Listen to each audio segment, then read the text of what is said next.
আজ ভারতীয় উপমহাদেশের একটা ঐতিহ্যমণ্ডিত সুন্দর দিন, এবং সেই 1905 সালে বিশ্বকবি রবীন্দ্রনাথ ঠাকুরের হাত ধরে বঙ্গভঙ্গ আন্দোলনের সময় যে মানববন্ধনের সূত্র আকারে তিনি শুরু করেছিলেন রাখি বন্ধন উৎসব।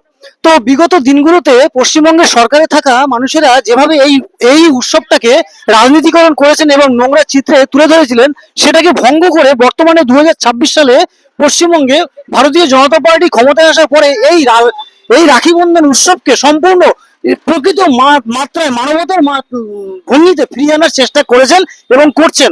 আমরা দেখাচ্ছি, এখানে আছি 33 নম্বর পার্টে, তাই তো? প্রেসিডেন্ট 33 নম্বর পার্টের বুথ প্রেসিডেন্ট সহ অন্যান্য কার্যকর্তারা আছেন। তাদের সাথে আমি পরিচয় করবো। তার আগে আমি এনাদের ভাবমূর্তি দেখাচ্ছি। দেখুন, এর আগে এটা দেখা যায়নি। বিশ্বকবি রবীন্দ্রনাথ ঠাকুর রয়েছেন, রয়েছেন আমাদের যশস্বী প্রধানমন্ত্রী, রয়েছেন মাননীয় মুখ্যমন্ত্রী, এবং এই এলাকা সম্পর্কে লেখা আছে 33-34 নম্বর বুথ কার্যকর্তা বৃন্দ, তারা তাদের সহযোদ্ধারা রয়েছেন। তারকবাবু রয়েছেন। আমি 33 আচ্ছা, আমাদের এমএলএ স্যার, প্রাক্তন আইপিএস মাননীয় দেবাশিস ধর মহাশয়, তিনিও রয়েছেন। তার সৈনিকেরা রয়েছেন। কিছু কথা শুনে নেবো তার মুখ থেকে। নমস্কার সবাইকে, আজকের শুভেচ্ছা। আজকের রাখি বন্ধন উৎসব হচ্ছে আমাদের ভারতীয় জনতা পার্টির পক্ষ থেকে। সোনারপুর উত্তর 1 নম্বর মন্ডলের 33 নম্বর বুথের বুথ প্রেসিডেন্ট আছি আমি, তারক হালদার। আমাদের কার্যকর্তা আছে মনু হাজরা, পীযুষ দা আছে, আমাদের শিবদা এসছে। শিবদা চির সৈনিক, কিছু বলবেন কি সংক্ষেপে? আমাদের এই যে রাখি বন্ধন চলছে, আপনারা আসবেন।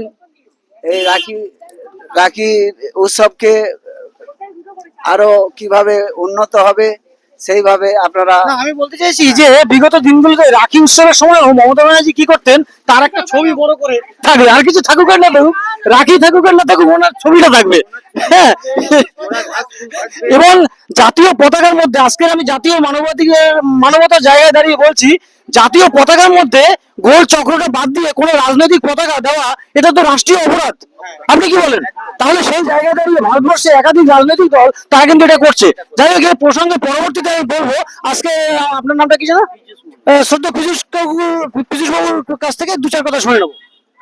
আমরা যে রাখি বন্ধন করছি, আমরা কোনো পার্টিগত করছি না। আমরা নিজেরা যেটা গ্রাম বা পাড়া নিয়ে সাংস্কৃতিক যে অনুষ্ঠানটা রবীন্দ্রনাথ করে গেছিল, সেটাকে নিয়ে আমরা। আপনারা একটা রাজনৈতিক সংগঠনের মধ্যে ছত্রছায়া রয়েছেন, এবং সেটাও সমাজের একটা অংশ, এটাও সমাজের একটা গুরুত্বপূর্ণ অংশ।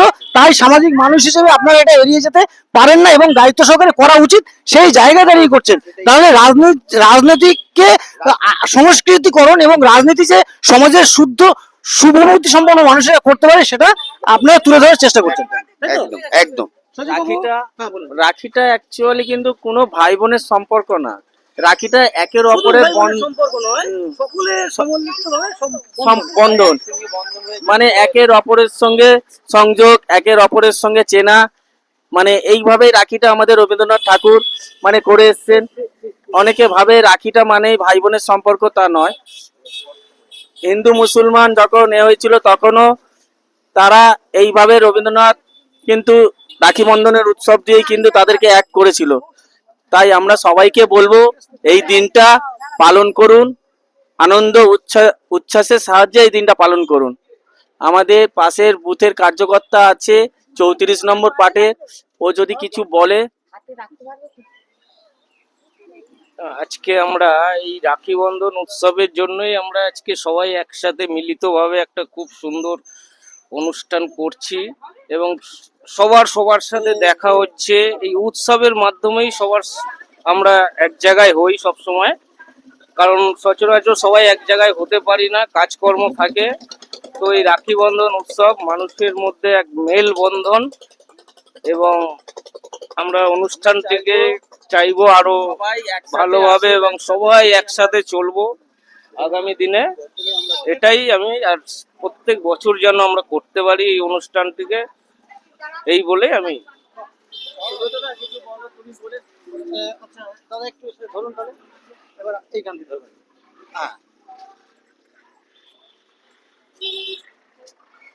আচ্ছা, আমাদের পাশে দাদা রাখি নিচ্ছেন, একটু দেখাবেন। হ্যাঁ, আপনারা বলছি 2026 সালে রাখি বন্ধন এটা সম্পূর্ণ অন্যরকম লাগছে আমার।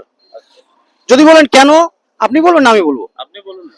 আচ্ছা, আমরা বিগত দিনগুলোতে যে দৃশ্য দেখে এসেছি সেই জায়গায় কিছুদিন আগে দিল্লির যন্তর মন্তরে যে ঘটনাগুলো এবং ভারত এই যে যাদবপুর ইউনিভার্সিটির ভিতরে যে ভারত বিদ্বেষী কালচার এবং যেসব জিনিসগুলো উঠে এসেছে, সেই জায়গায় দাঁড়িয়ে যাদবপুর ইউনিভার্সিটির সামনে এবছর রাখি বন্ধন উৎসব যেভাবে রাজ্য সরকারের তরফ থেকে এবং পশ্চিমবঙ্গের মানুষেরা পালন করছেন রাষ্ট্রীয় ভাবধারায় দাঁড়িয়ে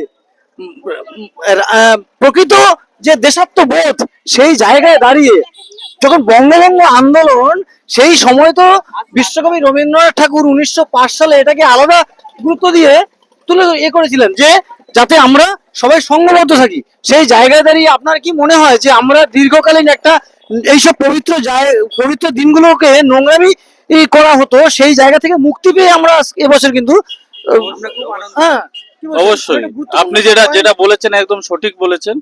এবছর রাখিটা সত্যিকারে অন্যরকম, একদম ভিন্ন ধরনের। বাংলার কালচার মেনেই হচ্ছে, সনাতনী ধর্ম সেটা- মেনেই হচ্ছে সবকিছু। আমরা সনাতনী, আমরা হিন্দু, আমরা তাতে গর্বিত। যা হচ্ছে খুব ভালোই হচ্ছে। এবং আমি আপনার নামটা আমি ভুলে গেছি, বলুন তো, বাপি বাবু। আমি আমার বক্তব্য দেখতে পাবেন, আমি বাড়িতে একটা স্পিচ দিয়ে এসেছি অলরেডি, এইমাত্র এদিকে ধরবেন, যেটা আমাদের যুব সমাজকে কিন্তু বোঝাতে হবে এবং ছোট ছোট ছেলে মেয়েদেরকে দেশাত্মবোধ জিনিসটা তুলে ধরতে হবে, যেটা হারিয়ে গিয়েছিল বলে আজকে জেনজিজরা ভুল পথে চলে যাচ্ছে। এটা এই রাখি বন্ধনের উৎসবে দাঁড়িয়ে আজকে আমাদের সংকল্পবদ্ধ হতে হবে যে আমাদের পরবর্তী প্রজন্মকে সঠিক জায়গায় নিয়ে আনতে হবে, রাখতে হবে, বন্ধনে আবদ্ধ রাখতে হবে। যাই হোক, ধন্যবাদ, খুব ভালো থাকবেন। নমস্কার। আর কিছু বলবেন না? থ্যাংক ইউ দাদা। হ্যাঁ ঠিক আছে, থ্যাংক ইউ। সত্যি সুব্রতদাকে আমরা কাছে পেয়ে সত্যি খুবই মানে আমরা আনন্দিত থাকি, কেন উনি আমাদের সম্পর্কে যেভাবে সমাজের মধ্যে তুলে ধরে, সত্যি আমরা ওনার প্রতি খুব কৃতজ্ঞতা। ঠিক আছে দাদা, থ্যাংক ইউ। হ্যাঁ হ্যাঁ, এর পাশাপাশি আমিও যে গর্বিত যে বিগত দিনগুলোতে যে সরকার ছিল তারা আমার সমালোচনা হজম করতে পারতো না, যেমন একেবারে নিম পাতার রসের চেয়ে তিতো আমি, সেই জায়গায় দাঁড়িয়ে এনারা যে আমাকে হজম করছে, আমার সমালোচনা গ্রহণ করছে, আমার প্রশংসা গ্রহণ করছে, এটাও একটা বড় ব্যাপার। ধন্যবাদ।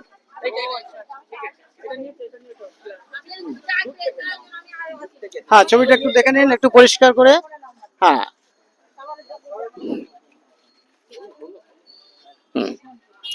সবকিছু রয়েছে আমাদের যে ওং, এটা পুরো দেখাই যেত না, এই ওমের জায়গায় মমতা বন্দ্যোপাধ্যায়ের ছবি থাকতো। ছি ছি ছি ছি ছি ছি। ওমের জায়গাটাতে মমতা বন্দ্যোপাধ্যায় তার নিজের ছবি রেখে দিত। হ্যাঁ,